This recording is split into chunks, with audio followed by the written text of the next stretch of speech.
আবারও মেঘাচ্ছন্ন বর্ষার পরন্ত বিকেলে এই কুহুবু টক্সে আমরা আছি।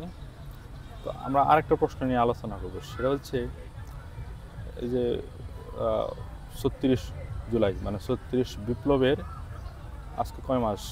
10 মাসের মতো, 10 মাসের মতো, 9-10 মাস। 9-10 মাস। এই 9-10 মাসের ব্যবধানে যারা এই বিপ্লবের সহযোদ্ধা ছিল, বৈষম্য বিরোধী যে ছেলেপেলারা ছিল, শিবিরের পোলাপান ছিল, মানে অনেকেই ছিল আর কি, এখানে সবাই ছিল।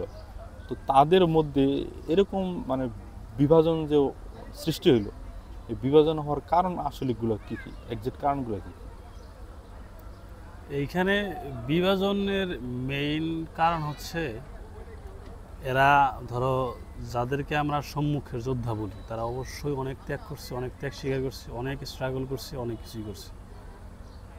কিন্তু এই জিনিসটা অ্যাচিভমেন্ট করার পর ধরে রাখার মতো যে জ্ঞান বা অ্যাবিলিটি, এটা নাই। এবং তাদের মধ্যে মানে যে নিজেদের মধ্যে একটা তারা যে সাকসেস হয়েছে, সাকসেস হওয়ার পরে তাদের মধ্যে নিজেদের অনেক বড় মনে হওয়ার একটা মনোভাব তৈরি হয়েছিল, যে আমরা অনেক বড় কিছু করছি, জাতির আমরা অনেক কিছু দিছি, জাতি আমাদের মাথায় তুলে নাচবে, জাতির নিয়ে যে তারা কাজ করবে, যে এই একটা জাতির মানে যে একটা তারা জীবনে সৃষ্টিকর্তা তাদেরকে একটা এমন একটা পর্যায়ে দিছে, এটা ওরা কিন্তু ডিজার্ভ করে বলে এইরকম না, বা ওরা ওটা পাইছে, হঠাৎ করে পেয়ে গেছে।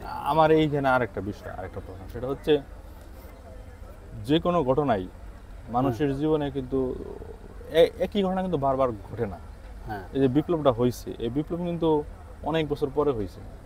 ধরি এরশাদের সময় একটা হতে পারে, 71-এ বিপ্লব এইটাই হয়েছে, আর যাই এরকম ক্রিটিক্যাল কন্ডিশন কয়েকবারই হয় দেশে, কিন্তু বারবার হয় না। তাহলে হয় কি, এই এক্সপিরিয়েন্স কিন্তু সবসময় এগুলা থেকে মানুষ এক্সপিরিয়েন্স থেকেও কিন্তু শেখা যায়। এরকম একটা বিপ্লব হইলো, তাহলে ছাত্রদের উচিত কি ছিল যে এরকম বিপ্লব তো আরও পৃথিবীর অনেক দেশে হয়েছে, বিপ্লবের পরে যারা সহযোদ্ধা ছিল তাদের ভিতরে যে বিভাজন হয়তো অনেক বিপ্লবে হয়েছে, তাদের যে গ্যাপগুলা, ওই গ্যাপগুলা থেকে কি আমাদের দেশের মানুষের শিক্ষা গ্রহণ করা উচিত ছিল না? কারণ ইতিহাসে তো এরকম বিপ্লব আরো অনেক হাজার হাজার হয়েছে, তো সেইখান থেকে ইতিহাস থেকে শিক্ষা নেবে না? এই জিনিসটাই আমি বলতে চাইছিলাম, যে এই যে বিপ্লবটা হইলো, যাদের দ্বারা এই বিপ্লব সংগঠিত হয়েছে, যারা নেতৃত্বে ছিল, যাদের দ্বারা হয়েছে বলতে যারা নেতৃত্বে ছিল, যারা মানুষদেরকে কানেক্ট করছিল একে অপরের সাথে, এই মানুষগুলো এই মানে যে এই নলেজগুলো তাদের ছিল না, তারা পাইছে, তারপরে এটাকে কিভাবে অ্যাবজর্ব করতে হয় এই জিনিসটা তারা বুঝতে পারে না। সবাই নিজেদের মধ্যে একটা হ্যাডাম আছে বা আমি কিছু, এরকম একটা ভাব চলে আসছিল। কেউ কারো কথা শুনতেছে না, সিনিয়রদের কথা শুনতেছে না, নিজেদেরই সব কিছু মনে করতেছে। এই কারণে ওদের মধ্যে ডিভাইডেশনটা হয়েছে। আবার হচ্ছে ওদের পলিটিক্যাল প্র্যাকটিসও ছিল না, কিন্তু ওদের গাইড করছে এরকম মানুষও ছিল না। ওদের হয়তো সামনে দিছে কিছু সংখ্যক, পেছনে মানুষ কাজ করছে, পলিটিক্যাল পার্টিগুলো ওদের সামনে দেওয়া, ওদের কাজ সাথে গেছে, কিন্তু ওরা আবার ওদের সামনে নিয়ে আসলো যারা নেতৃত্বের জায়গায়, ওরা দাঁড়ানোর পর পেছন থেকে ব্যাকআপ দিল যারা, তাদেরকেই তারা ভুলে যাওয়া শুরু করছিল, বা তাদেরকেই তাদের সাথে ওরাই প্রথমে মনে করো যে এই কি বলে বিভাজনটা তৈরি করছে। তাহলে কি এটা এরকম যে অকৃতজ্ঞ না, না বুঝে করছে, আর কিছু প্রভাবিত হয়েছে। ধরো ওরা মানুষকে কে বন্ধু কে শত্রু এই জিনিসটা ওরা বুঝতে পারেনি।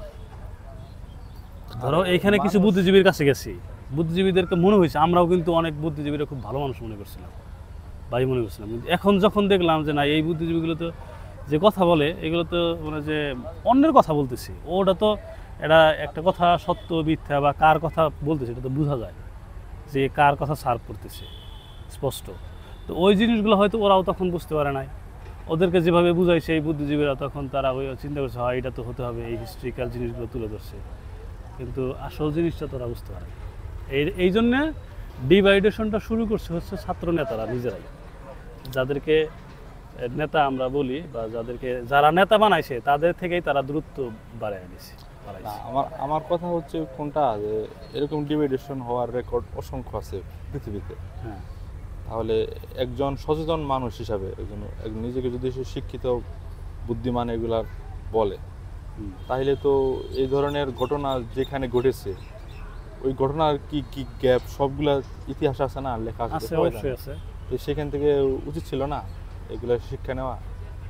এই যে নিল না, আমাদের দেশে এই ধরনের গাঁজাখুরি কর্মকাণ্ডের জন্যই আমাদের দেশ জাতি ভোগে সবসময়। আমাদের দেশের মানুষের হিস্ট্রি থেকে তো এরা কোনো কিছু শিখেই না, বা হিস্ট্রি এরা দেখেই না, তারা প্রেজেন্ট দেখে না, এবং ভুলে যাওয়ার প্রবণতা মারাত্মক। মারাত্মক থাকে। এই ভুলে যাওয়ার প্রবণতা মারাত্মক মানেই যারা হিস্ট্রি দেখেন, হিস্ট্রি দেখলে তারা তো আর ভুলে যেত না।